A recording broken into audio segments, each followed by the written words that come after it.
Olá, minha amiga, olá, meu amigo, tudo bem com vocês? Olha, sejam bem-vindos a mais esse vídeo do canal A Voz do Livro. Nós estamos lendo aqui o livro Orgulho e Preconceito, da autora Jane Austen, a inglesa Jane Austen. E aqui eu quero falar para vocês que hoje nós vamos ler o livro, o capítulo 22.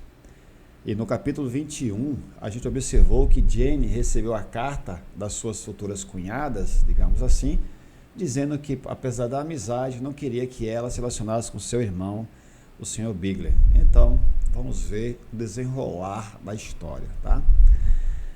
Capítulo 22. Os Bennet se comprometeram a jantar com os Lucas e, novamente, na maior parte do dia, Miss Lucas foi muito bondosa em escutar o Miss Collins. Elizabeth aproveitou a oportunidade para agradecê-la. Isto o mantém de bom humor, disse ela, e devo-lhe um favor maior do que posso expressar. Charlotte assegurou à sua amiga a sua satisfação em ser útil, e que isso retribuía amplamente o pequeno sacrifício de seu tempo. Aquilo era muito amável, mas a bondade de Charlotte estendia-se além do que Elizabeth poderia conceber. Sua intenção não era só protegê-la das bobagens de Miss Collins, mas direcioná-las para si mesma. Esse era o plano de Miss Lucas, e as aparências eram tão favoráveis que, quando se despediram à noite, ela teria se sentido quase certa de seu sucesso, se ele não tivesse de deixar Hertfordshire em breve. Mas, assim, ela fez jus ao ardor e a independência do caráter dele, que o fizeram sair de Longbourn House na manhã seguinte com admirável dissimulação e se apressar até Lucas Ludwig para se jogar aos pés dela. Ele estava ansioso para evitar a atenção de suas primas, a partir da convicção de que, se elas o vissem partir, não falhariam em imaginar o seu plano, e não queria que sua tentativa fosse conhecida até que seu sucesso também pudesse ser compartilhado. Pois, embora se sentindo quase certo, e com razão, pois Charlotte estivera encorajando de forma tolerável, estava comparativamente intimidado desde a aventura de quarta-feira. Sua recepção, no entanto, foi a mais lisonjeira possível. Miss Lucas o viu da janela superior, enquanto ele caminhava em direção da casa, e de imediato arranjou para encontrá-lo acidentalmente na Alameda. Mas ela não esperava que tanto amor e eloquência ali a estivesse esperando. Em um tempo tão curto quanto os longos discursos de Miss Collins poderiam permitir, tudo já estava ajustado entre eles, para a satisfação de ambos. E quando entraram na casa, ele sinceramente rogou para que ela escolhesse o dia que o faria mais feliz dos homens. E embora tal solicitação devesse ser protelada, naquele instante a dama não sentiu nenhuma vontade de zombar da felicidade dele.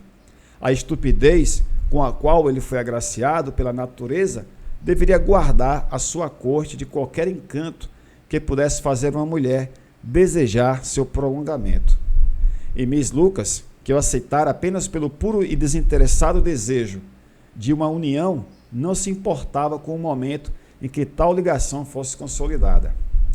Sir William e Lady Lucas foram rapidamente chamados para dar seu consentimento, e esse lhes foi dado com a alacridade mais alegre.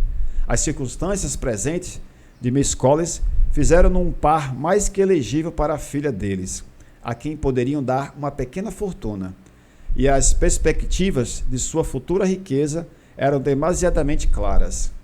Lady Lucas começou a calcular imediatamente, com mais interesse do que a questão suscitara antes, quantos anos mais deveria viver Miss Bennet, e Sir Williams deu como opinião formada que, quando o Miss Collins estivesse de posse de Longbourn, seria altamente conveniente que tanto ele quanto sua esposa fizessem sua apresentação em St. James. Toda a família, em suma, estava transbordando de alegria com a ocasião. As mais jovens nutriam esperanças de saírem 1 ou 2 anos mais cedo do que, caso contrário, teria saído.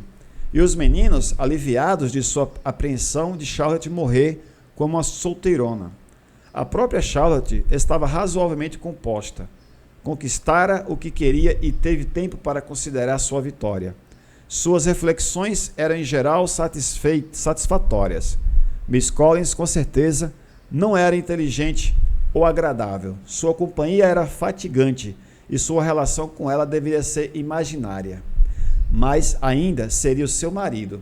Sem pensar muito bem de homens ou do matrimônio, o casamento sempre fora seu objetivo. Era a única perspectiva para uma jovem bem educada de pequena fortuna, e embora de felicidade incerta, seria o mais agradável refúgio contra a pobreza.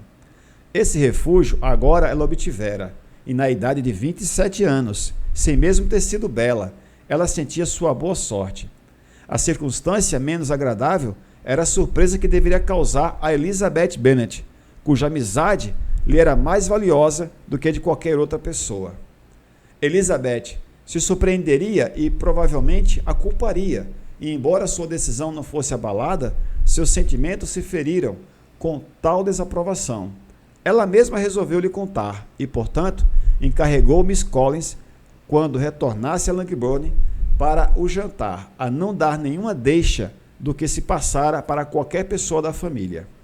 Uma promessa de segredo foi, de certo, muito responsavelmente dada, mas não poderia ser mantida sem dificuldade, pois a curiosidade excitada pela sua longa ausência irrompeu nas perguntas muito diretas quando de seu retorno, que requereram algum engenho para se invadir, e ele estava, ao mesmo tempo, fazendo uma grande recusa a si mesmo, pois ansiava divulgar o seu próspero amor.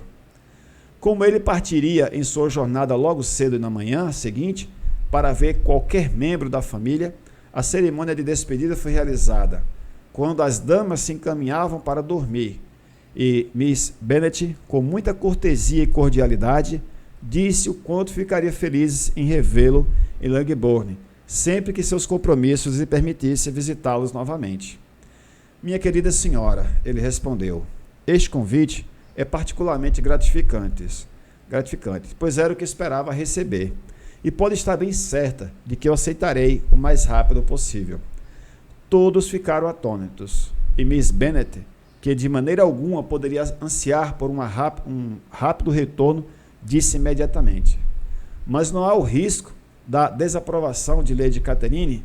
Neste caso, meu bom senhor, é melhor negligenciar seus parentes do que correr o risco de ofender a sua benfeitora. Meu caro senhor, replicou Miss Collins, sou-lhe particularmente grato por este conselho de amigo, e pode confiar que não darei um passo tão grande sem a concordância de sua senhoria. Não pode ser tão confiante. Arrisque qualquer outra coisa, menos o desagrado dela, e você verá que provavelmente o suscitará por vir nos ver novamente. O que acho demasiadamente possível, então permaneça tranquilamente em casa e fique satisfeito por não nos ofendermos. Acredite-me, meu caro senhor, minha gratidão é calorosamente excitada por tal afetuosa atenção, e confie que logo receberá uma carta de gratidão por isso e por todas as outras evidências de sua consideração durante minha estadia em Rochefoucauld. Quanto às minhas belas primas, embora minha ausência não seja longa o suficiente para fazer-se necessária, devo agora tomar a liberdade de desejar a elas saúde e felicidade, incluindo minha prima Elizabeth. Com a cortesia necessária, as damas se retiraram, todas igualmente surpresas por ele considerar um rápido retorno.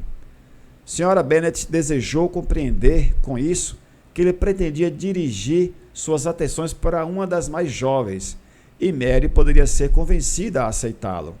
Avaliava suas habilidades mais altas do que qualquer uma das outras. Havia uma solidez em suas reflexões que frequentemente a surpreendiam, embora de maneira alguma mais inteligente do que ela própria. Pensava que, se encorajado a ler e a melhorá-lo por tal exemplo como o dela, ele poderia se tornar um companheiro bastante agradável.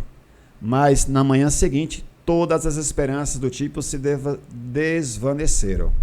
Miss Lucas os visitou logo depois do desjejum, e numa conversa privada com Elizabeth, contou os eventos do dia anterior. A possibilidade de Miss Collins se imaginar apaixonado por sua amiga ocorreu uma vez a Elizabeth nos últimos dias, mas que Charlotte pudesse encorajá-lo parecia tão longe de ser possível quanto ela mesma o encorajar. E sua surpresa foi, consequentemente, tão grande a ponto de exceder os limites do decoro, sendo que ela não pôde deixar de exclamar: comprometida com Miss Collins, minha querida Charlotte, impossível. O firme semblante que Miss Lucas ostentou ao contar sua história abriu caminho a uma momentânea confusão por receber uma reprovação tão direta. Porém, como ela não esperava mais do que isso, logo recuperou a compostura e calmamente replicou: por que você deveria ficar surpresa, minha querida Elisa? Acha inaceitável que Miss Collins seja capaz de buscar a boa opinião de qualquer mulher por ele não ter sido tão feliz a ponto de ter êxito com você?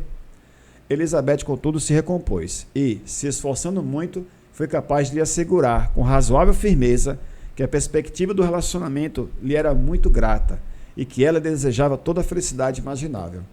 Sei o que está sentindo, respondeu Charlotte. Você deve estar surpresa, muito surpresa. Há pouco Miss Collins desejava se casar com você, mas quando tiver tempo para pensar a respeito, espero que esteja satisfeita com o que eu fiz. Não sou romântica, você sabe, nunca fui. Peço apenas um lar confortável. E considerando o caráter de Miss Collins, seus relacionamentos e sua posição na vida, estou convencida de que minha oportunidade de ser feliz com ele é tão clara quanto as pessoas podem se gabar ao adentrar no estado marital. Elizabeth respondeu com tranquilidade, sem dúvida, e depois de uma pausa constrangedora, voltaram para o resto da família. Charlotte não se demorou muito e Elizabeth foi deixada a refletir sobre o que acabara de ouvir. Demorou muito para que se reconciliasse com a ideia de um casamento tão inadequado. A estranheza de Miss Collins, sem fazer 2 propostas de casamento em 3 dias, era nada comparada ao fato de ele ser aceito. Sempre sentira que a opinião de Charlotte sobre o matrimônio não era exatamente igual à dela, mas não supusera ser possível que, quando colocada em ação, ela teria sacrificado cada sentimento superior em nome da vantagem mundana. Charlotte, como esposa de Miss Collins, era um quadro deveras humilhante, e a pontada de uma amiga, se desgraçando e afundada em sua estima, se acrescentava a angustiante convicção de que era impossível para aquela amiga ser razoavelmente feliz com o quinhão que ela havia escolhido. Olha, final do capítulo 22. Que surpresa, hein? O livro traz, de fato, deveras surpresas. Espero que você esteja gostando, que tenha gostado do capítulo 22. Te convido a continuar acompanhando a história do livro Orgulho e Preconceito, da autora Jane Austen, e me acompanhe nessa história que parece estar começando a ter coisas, a ter soluções, ou está várias ocasiões, como diz no livro, né? Deveras surpreendente. Convido a você a se inscrever no canal, A Voz do Livro, deixar o seu like, também seu comentário, e venha comigo para o capítulo 23. É só clicar no quadradinho que vai surgir, ou aqui ou aqui. Você clica nele e nós vamos para o capítulo 23. Vem comigo. Até o próximo vídeo.